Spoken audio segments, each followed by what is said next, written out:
शशि शेखर जी, जो अब मैं सुनाने वाली हूं, क्या इस आत्मविश्वास के पीछे पीएम की ये बात है जो पीएम ने कल कही थी? ये हिस्सा जरा सुनिए, फिर आपका रिएक्शन लूंगे। कांग्रेस का विश्वास हमेशा सिर्फ एक परिवार पर रहा है। एक परिवार के आगे वो न कुछ सोच सकते हैं, न कुछ देख सकते हैं। कुछ दिन पहले भानुमति का कुनबा जोड़ा,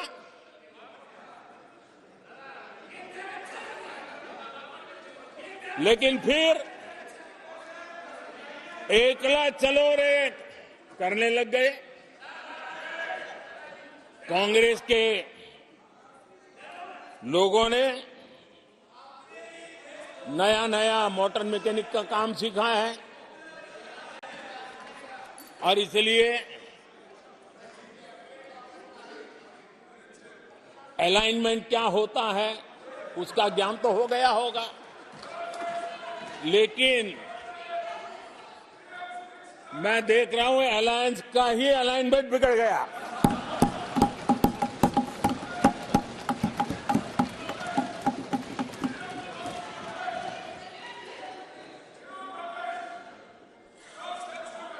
इनको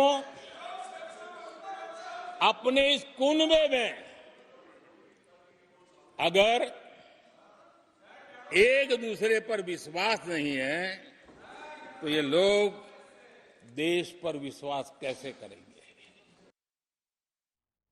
शशि जी, क्या ये भी एक वजह है इस विश्वास के क्यों पीछे? क्योंकि देखिए, जो विपक्ष का वाकई जो गठबंधन जिस टोन पर शुरू हुआ था वो अलाइनमेंट तो बिगड़ गया है। देखिए अंजना, ऐसा है कि यदि एक के सामने एक कैंडिडेट में सफलता मिल जाती तो जाहिर है कि चुनाव में बीजेपी को दिक्कत आती, लेकिन प्रधानमंत्री के विश्वास की कई वजह हैं। पहली वजह है उनकी खुद की पर्सनैलिटी। आप इंडिया टुडे के ही लगातार 10 साल के सर्वेज देख लीजिए, वो लगातार टॉप पर बने हुए हैं। बीच में उनको थोड़ा डिप आया, लेकिन वो जो डिप था उसमें भी गैप इतना ज्यादा था कि कोई इंचअप नहीं कर सका उसको। तो पहली बात है मोदी। दूसरी बात है उनके लाभार्थी, जो वो कहते हैं कि लाभार्थियों की हमने एक नई जाति बना दी है। जो लाभार्थी हैं उनको साफ तौर पे दिखने लगा है कि चाहे कोरोना रहा हो या उसके बाद का जो आफ्टर बर्थ रहा हो, इन्होंने हमें भूखों नहीं मरने दिया और तरह तरह की सुविधाएं हमें दी। तीसरी बात है उनका एक कॉम्पैक्ट वोट बैंक। नौजवानों को और महिलाओं को लगता है कि भारतीय जनता पार्टी में उनकी इज्जत और उनका भविष्य दोनों सुरक्षित है। और चौथी सबसे बड़ी बात है उनकी पार्टी पर, सरकार पर उनकी पूरी पकड़ है और ऐसी जबरदस्त मशीनरी है कि वो डाटा पर भी काम करती है और इमीडिएटली एक्शन करती है। आप जरा सोचिए, मध्य प्रदेश में उन्हें लगा कि हवाएं उनके पक्ष में नहीं है, वसुंधरा राजे उतनी लोकप्रिय नहीं रह गई हैं, रमन सिंह के नाम पर चुनाव नहीं लड़ा जा सकता है, और मोदी जी ने वहां पर अपना नाम आगे किया, पार्टी को आगे किया और रिजल्ट सामने है। तो किसी भी विधानसभा के इलेक्शन में प्रधानमंत्री के नाम पर ऐसे चुनाव लड़ा जाए और जीता जाए इस बहुमत के साथ, ये पिछली बार नहीं हुआ था। तो इसका एक बहुत साफ बात है कि ब्रांड मोदी 2014 से 2019 में मजबूत था और 2019 से 2024 में मजबूत है। तो अगर वो ये आत्मविश्वास प्रदर्शित कर रहे हैं तो इसमें मुझे अचंभा नहीं है। एक आखिरी बात जरा, कि प्रधानमंत्री चाहे अपना विश्वास हो, चाहे व्यक्तित्व हो, चाहे उनके काम हो, उनको बताना और जताना जानते हैं।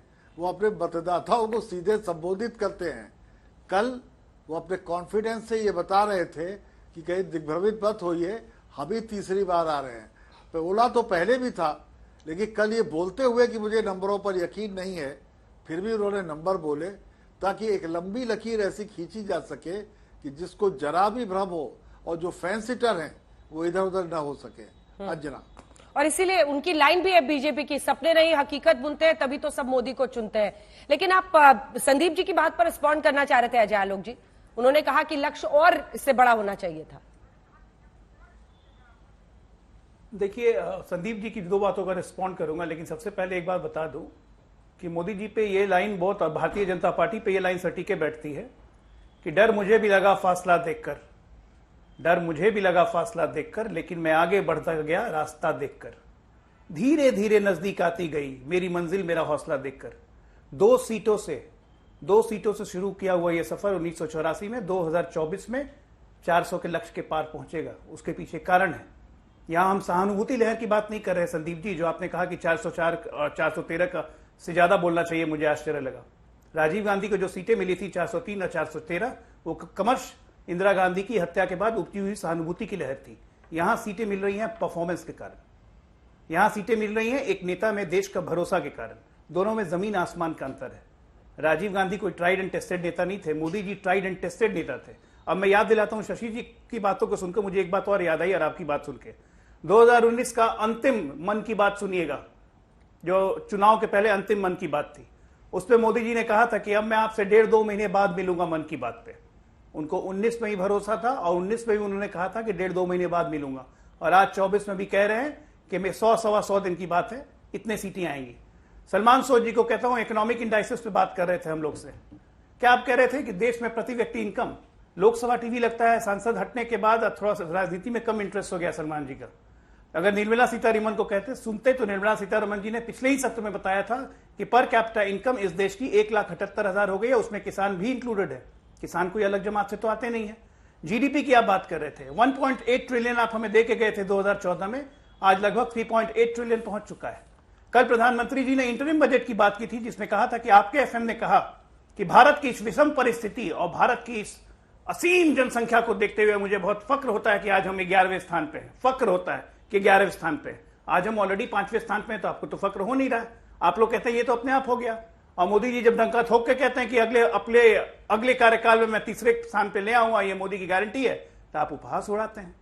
किस चीज में आप बात करेंगे? एफडीआई $22 बिलियन आप छोड़ के गए थे, हमारे पास आज $49 बिलियन का रिजर्व है। आप फॉरेन एक्सचेंज रिजर्व हमारे पास $285 बिलियन का छोड़ के गए थे, आज मोर देन $600 बिलियन का रिजर्व है। आप मतलब किसी भी इंडाइसिस में, डीबीटी में आज हम डीबीटी में 0.89%, हम $32 बिलियन ट्रांसफर कर रहे हैं, लगभग 3-4 लाख करोड़ हम बजाते हैं डीबीटी के माध्यम से। एक पर एक इकोनॉमिक इंडाइसिस है जिसमें बहुत ज्यादा है। डिजिटल ट्रांजैक्शन में world number 1, 76% of the GDP हमारा डिजिटल ट्रांजैक्शन से होता है। आप इस कंट्री को इकोनॉमिक प्रोग्रेस समझ रहे हैं, और आप कहते हैं कि हमारी इकोनॉमी चंद हाथों में चली गई। कहां से हो जाएगा? आपके बोलने से नहीं होगा, आंकड़े डिफाइन करते हैं। देश की व्यवस्था बदलती है। आप आज जब जम्मू से आते हैं दिल्ली, आप 4 घंटे में पहुंच जाएंगे। अभी रोड का इनॉग्रेशन होने वाला है, तब देखिएगा, तब बताइएगा कि आपने क्यों नहीं किया। आपने तो मना नहीं किया था। आप जम्मू कश्मीर के रहने वाले हैं, जितना इंफ्रास्ट्रक्चरल डेवलपमेंट, जितना रेलवे नेटवर्क हुआ, आपके समय में क्यों नहीं हुआ? आपको जनता को जवाब देना पड़ेगा, हमें नहीं। और पीएम ने गुलाम नबी आजाद साहब का भी नाम लिया, जो कि आप ही के राज्य के नेता हैं। उन्होंने कहा कि वो तो पार्टी ही छोड़कर निकल गए। लेकिन कमिंग एक बड़े क्वेश्चन पर आते हैं सलमान साहब, और वो सवाल ये है कि आपने शशि जी को भी सुना, आपने संदीप जी को भी सुना। उधर रीजंस हैं, फैक्टर्स हैं। प्रधानमंत्री नरेंद्र मोदी की करिश्माई शख्सियत है, जिसको आप भी इग्नोर नहीं कर सकते हैं। हर सर्वे ये चीख चीख कर कहता है कि उनकी लोकप्रियता इस देश में अपार है। दूसरा सबसे बड़ा चैलेंज उनका, आप ऑर्गेनाइजेशनल स्ट्रक्चर देखिए। बीजेपी अध्यक्ष जेपी नड्डा खुद राज्यों के चुनावों में मैदान में उतरते हैं। पीएम अपना नाम ताक पर रख देते हैं राज्यों के चुनाव में, और उनको फेस बनाया जाता है।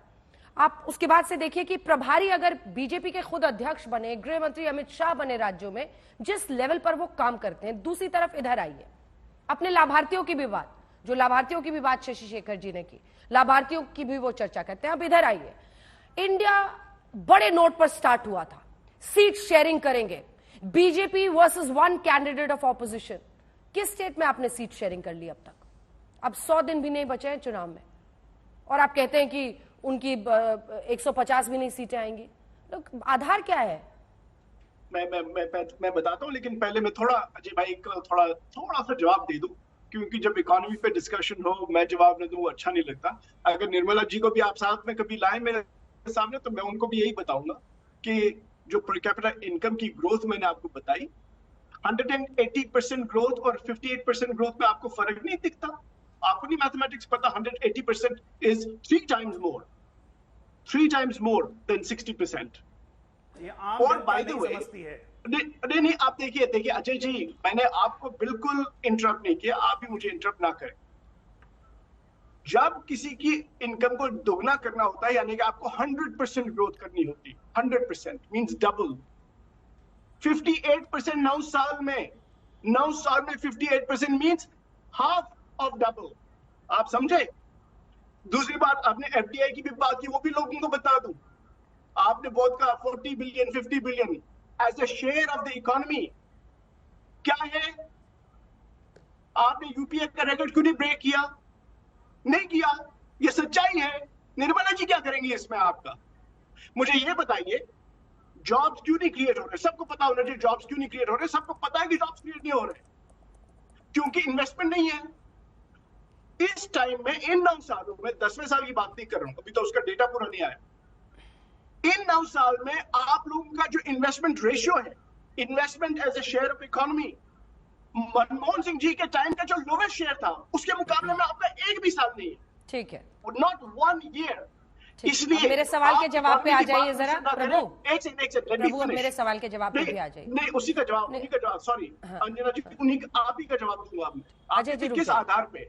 अल्टीमेटली इस मुल्क में लोग जो हैं, खासतौर से वो लोग जो बिल्कुल बेरोजगार हैं, वो लोग जो बिल्कुल आज आपका गैस रिफिल नहीं कर पाते हैं, जो लोअर इनकम फैमिलीज हैं, जो मिडिल इनकम फैमिलीज, वो पिसे हुए हैं, लेकिन वो आपके सर्विस में अभी नहीं आ रहे हैं और आपको पता चलेगा। ये वही इंडिया शाइनिंग मोमेंट बन रहा है मेरी नजर में वही shining moment, India shining moment. मैं आपको स्टेट पे स्टेट ले, आपने स्टेट्स की बात की, मैं भी आपको बताता हूँ इनकी सीटें कहाँ कम हो रही हैं। इनकी सीटें हरियाणा में कम हो रही हैं, इनकी सीटें आप कर्नाटक में वहां कम हो रही है, इनकी तेलंगाना की 4 सीटें कम हो रही है। मैं आपको जरा सब डिटेल में बताता हूँ ना। महाराष्ट्र में कम हो रही है आपकी सीटें, आपकी कहाँ बढ़ रही है बताइए? ठीक है, बंगाल में सीटें कम हो रही है। ठीक है, आपकी कहाँ बढ़ रही है ये बताइए। एक बार स्टेट्स दिखा दीजिए प्लीज, यहाँ पे लॉन्ग फ्रेम। मैं बताता हूँ, आपको बताता हूँ। हमारी सीटें कर्नाटका में बढ़ रही हैं, मेरे साथ उनको दिखा दीजिए। हमारी सीटें महाराष्ट्र में बढ़ रही हैं, हमारी सीटें बिहार में, महाराष्ट्र में हाँ बढ़ रही है। मैं आपको कह रहा हूँ, आपका जो आपको जवाब मिलेगा लोकसभा इलेक्शन में। और बाय द वे अंजना जी, मैं आपको कह रहा हूँ, और घर पे तो सब बैठे लोग, इनको सब पता है, इतना पैसा, इतनी एजेंसीज और एक इंसान के पीछे पूरा मीडिया, उसके बावजूद हिंदुस्तान के लोग इनको जवाब देंगे। हाँ। मुझे पूरा यकीन है इस बात। ठीक है, एक बार हम स्टेट्स दिखा रहे हैं आपको। 170 पहले पहुंच जाए, फिर 270 की बात करें, फिर 370 की बात करें। ये ख्याली पुलाव, ठीक है, एक बार ख्याली पुलाव बंद कर दे। एक बार स्टेट्स दिखा रहे हैं सर हम, एक बार हम स्टेट्स दिखा रहे हैं जहां पर बीजेपी के लिए गुंजाइश बाकी है, तो आपके लिए भी गुंजाइश बाकी है उस नियम से चले तो इसमें आपने सिर्फ महाराष्ट्र का नाम लिया क्योंकि ये वाली सीटें हैं, असम, बिहार भी। ठीक है, बिहार भी लिया, पंजाब। आपको क्या सीधा पंजाब में तो इनकी 2 सीटें नहीं आ सकती। मैं आपको कह रहा हूँ कुछ नहीं आएगा इनके पास पंजाब में। तो वो अच्छा, तो मान साहब कह रहे हैं, भगवंत मान जी कह रहे हैं वो 13 सीटें खुद ही लड़ेंगे। तो आपको लग रहा है कि आप उनको हरा देंगे? वो लड़े नहीं, देखिए हर जगह पे जरूरी नहीं कि अलायंस में हम लड़े, नहीं है जरूरी। जहां लड़ सकते हैं वहां लड़ेंगे, जो हमारे साथ लड़ना चाहेगा लड़ेगा। इंडिया अलायंस जहां लड़ सकती है लड़ेगी, लेकिन हर जगह जरूरी नहीं कि वो स्ट्रेटेजिकली वो अच्छा हो। मैं आपको बात है, आपने जैसे जम्मू कश्मीर में भी कहा, इनको कल आप लोगों ने दिखाया लद्दाख में क्या हो रहा है। लद्दाख में आपने देखा कि क्या हो रहा है, कितने लोग हजारों में की तादाद में निकले हैं बाहर। वो आपके वो यंग जो MP है उनको निकालने वाले हैं। आप जमीन पे आइए और फिर देखिए क्या हो रहा है। ठीक है।